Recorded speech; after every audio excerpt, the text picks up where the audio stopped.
আলিফ লাম র, এগুলো মহাবিজ্ঞানময় গ্রন্থের আয়াতসমূহ।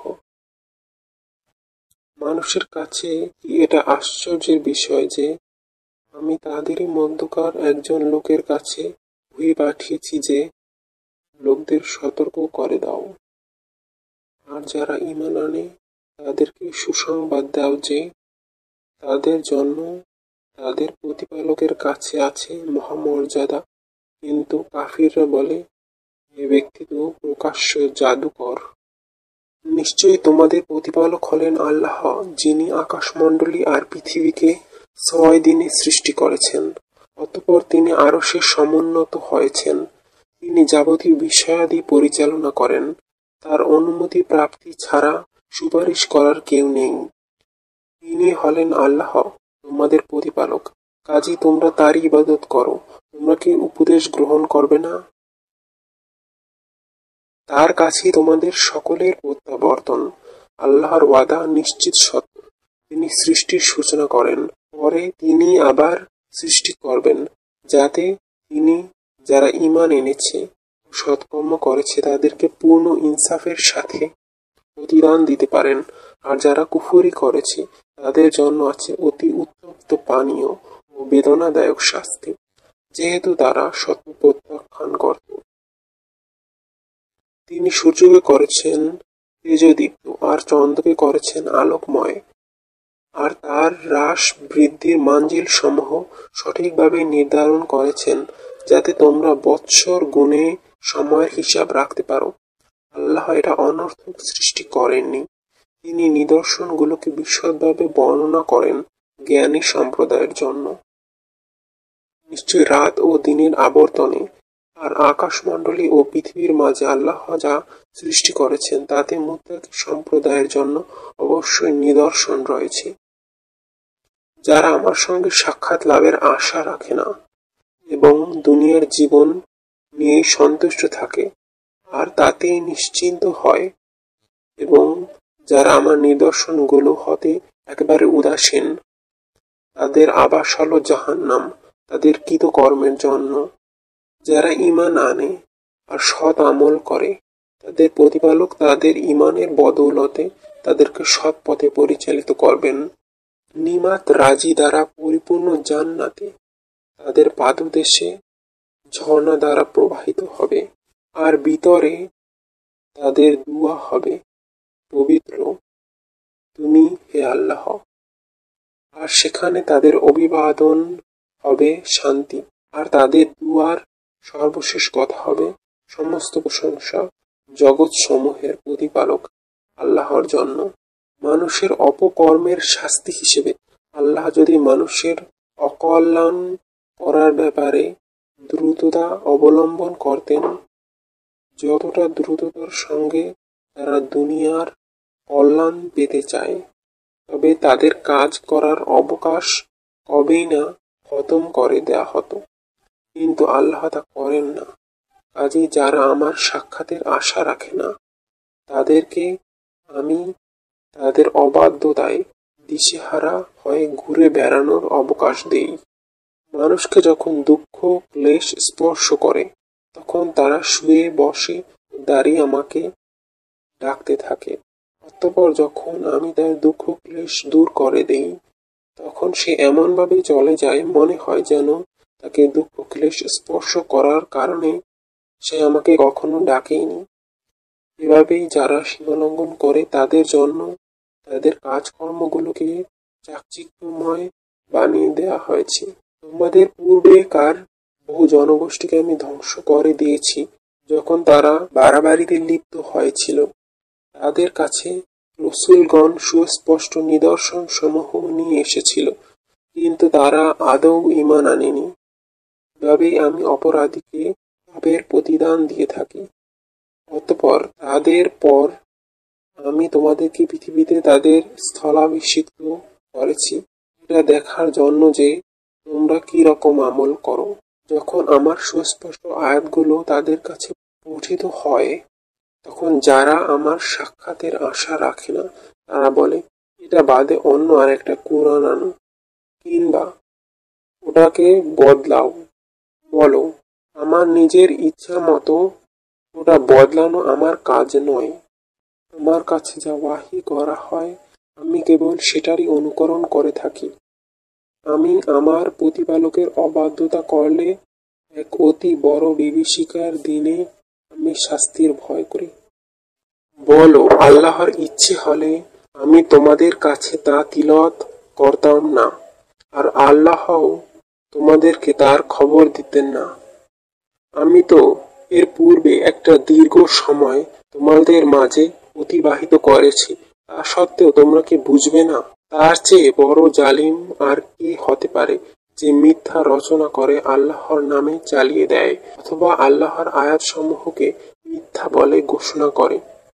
নিশ্চিতই অপরাধীরা সাফল্য লাভ করতে পারে না, আর তারা আল্লাহকে ছেড়ে ইবাদত করে এমন কিছু যা না পারে তাদের কোনো ক্ষতি করতে, আর না পারে কোনো উপকার করতে।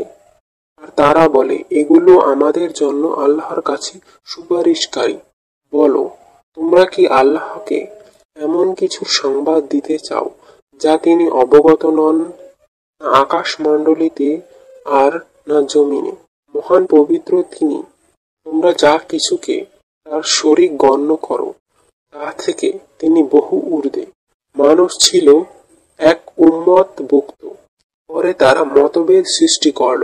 তোমার প্রতিপালক পূর্বেই যদি সিদ্ধান্ত গ্রহণ না করতেন, তাহলে যে বিষয়ে তারা মতভেদ করেছে তার মীমাংসা অবশ্যই করে দেয়া হতো। তারা বলে, তার প্রতিপালকের পক্ষ থেকে তার কাছে কোনো নিদর্শন অবতীর্ণ হয় না কেন? এদের জবাবে বলে দাও, অদৃশ্য জগতের একচ্ছত্র মালিক হলেন আল্লাহ। কাজেই তোমরা অপেক্ষা করো এবং ভবিষ্যতে কি হয় দেখো। আমিও তোমাদের সাথে অপেক্ষমান থাকলাম। দুঃখ কষ্ট মানুষকে স্পর্শ করার পর আমি যখন তাদেরকে অনুগ্রহ আস্বাদন করতে দেই, তখন তারা আমার নিদর্শনগুলোর ব্যাপারে কূট কৌশলের আশ্রয় নেয়। বলো, কৌশল গ্রহণে আল্লাহ হলেন ক্ষিপ্র গতি সম্পন্ন। তোমরা যে সব কূট চাল গ্রহণ করো, আমার ফেরেশতাগণ তা লিপিবদ্ধ করে রাখে। তিনি তোমাদেরকে জলে ও স্থলে ভ্রমণ করান, এমনকি যখন তোমরা নৌকায় আরোহণ করো, অনুকূল হাওয়ার তালে আমোদ আহ্লাদে সফর করতে থাকো, তখন জড়ো হাওয়া আঘাত হানে আর চারদিক থেকে তরঙ্গ ধেয়ে আসে। আর তারা মনে করে যে তারা তরঙ্গমালায় পরিবেষ্টিত হয়ে পড়েছে।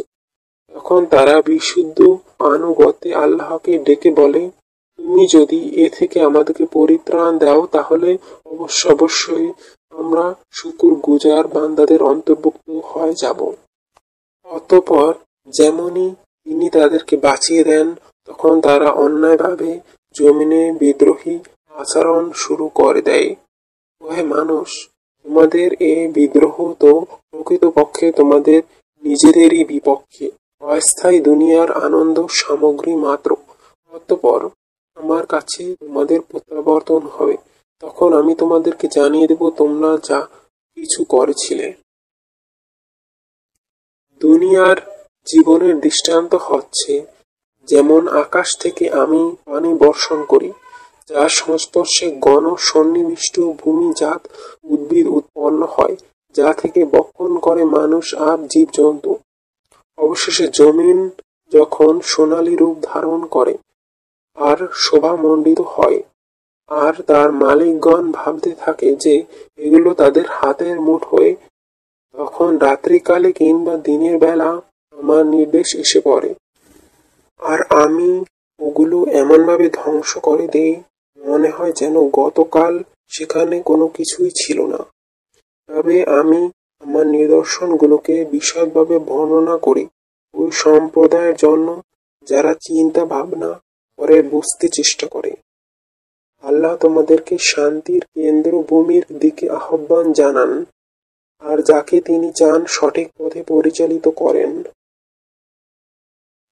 যারা কল্যাণকর কাজ করে তাদের জন্য রয়েছে কল্যাণ এবং আরো অতিরিক্ত পুরস্কার।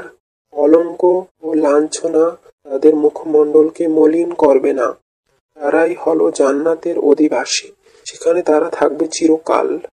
পক্ষান্তরে যারা মন্দ কাজ করে তারা তাদের মন্দ কাজের শাস্তি পাবে কাজের অনুপাতে, এবং অপমান তাদেরকে আচ্ছাদিত করবে। আল্লাহর শাস্তি হতে কেউই তাদেরকে রক্ষা করতে পারবে না। যেন তাদের মুখমণ্ডলকে আচ্ছাদিত করে দেয়া হয়েছে গাঢ় অন্ধকার রাত্রির টুকরো দিয়ে। তারা জাহান্নামের অধিবাসী, তারা তার মধ্যে চিরকাল থাকবে। সেদিন আমি তাদের সবাইকে একত্রিত করে যারা শিরক করেছে তাদের বলবো, তোমরা এবং তোমরা যাদেরকে শিরক করেছিলে তারা নিজ নিজ জায়গায় থাকো, আমি তাদেরকে পরস্পর থেকে পৃথক করে দেব। আর তারা যাদেরকে শরীক করেছিল তারা বলবে, তোমরা তো আমাদের ইবাদত করতে না। যখন আল্লাহই আমাদের আর তোমাদের মাঝে সাক্ষী হিসেবে যথেষ্ট, আমরা তোমাদের ইবাদতের ব্যাপারে সম্পূর্ণ বেখবর ছিলাম। সেখানে প্রতিটি আত্মা তার পূর্বকৃত কাজের ফলাফল দেখতে পাবে।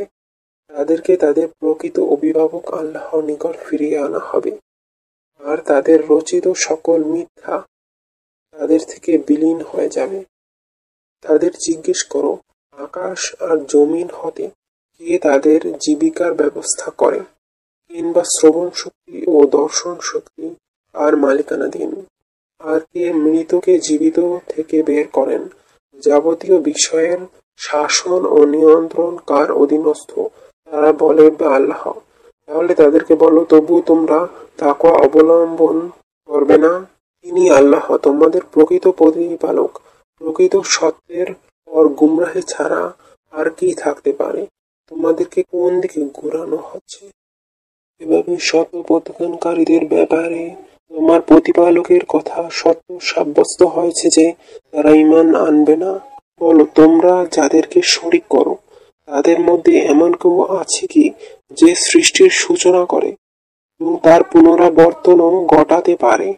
বলো, আল্লাহই সৃষ্টির সূচনা করেন এবং তার পুনরাবর্তন ঘটান। তাহলে কিভাবে তোমরা বিচ্যুত হয়ে যাচ্ছ সত্য পথ থেকে?